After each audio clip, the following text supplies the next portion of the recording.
umagang-umaga pa nga lang ay eto na nga ang ginagawa ko. Sinusubukan ko nga ulit paputiin itong naninilaw na maliit na trash bin. Sayang naman nga kasi kung nakatambak lang. Gagamitin ko na nga lang itong basurahan dito sa may lababo.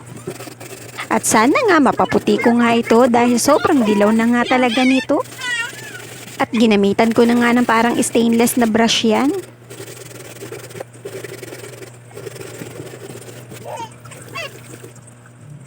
O ayan, diba ang puti na nga niya? Kung maririnig nyo nga ay nag-aalboroto na nga si Bunso dyan. Ganyan talaga yan kapag may ginagawa ako, lagi na nga lang ngumangawa. Ang gusto niya nga na lang kasi lagi ay lagi na nga lang kami magkatabi dun sa mahigaan. At ayan na nga, pati nga itong takip ay pumuputi na din.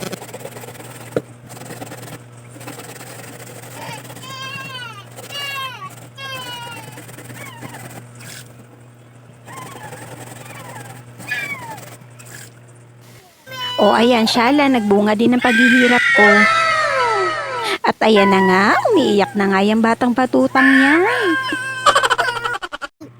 O ayan, pa-smile-smile naman ngayon dahil magkatabi na naman kami.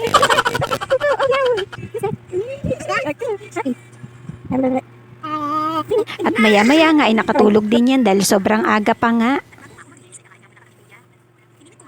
At pagkagising nga niyan ay binihisan ko na nga yan dahil nga kami nga ang magsusundo kay kuya.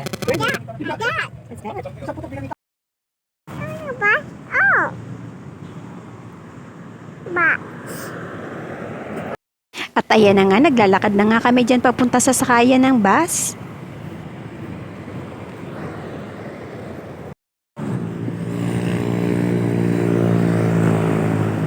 At dito nga sa ilalim ng puno na to, lagi nga kami nakasilong habang nag-aantay kami ng bus.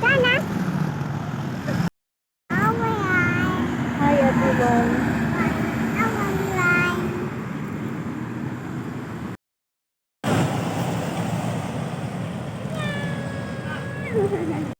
At buti na nga lang maya-maya ay dumating na nga din yung bus. Ako nga ngayon yung naka-schedule magsundo kay kuya dahil hindi nga available si daddy. At minsan nga gustong-gusto ko nga din ako ang nagsusundo kay kuya. Dahil nga hindi na nga rin ako nakakalabas ng bahay at ito na nga rin yung parang gala ko. Mahirap nga din kasi kung lagi ka na nga lang nakakulong sa bahay. At wala ka nakikitang outside world. Medyo na traffic nga kami ngayon at malamang kanina pa yung nag-aantay si kuya.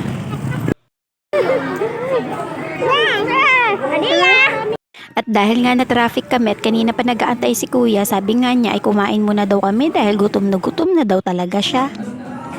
As usual, yan lang din naman lagi ang in-order ko sa kanila dahil mura nga lang.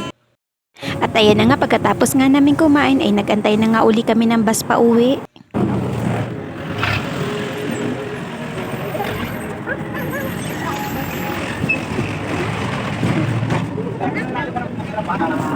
At nung kinahaponan nga, naisipan ko ang lutuin tong french fries.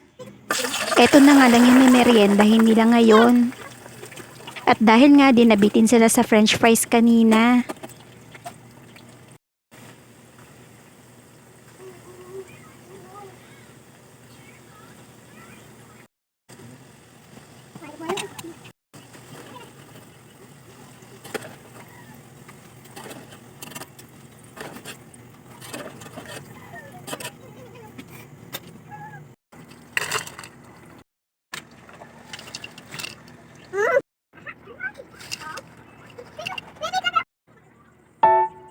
At ayun na nga mga mami, hanggang dito na lang muna.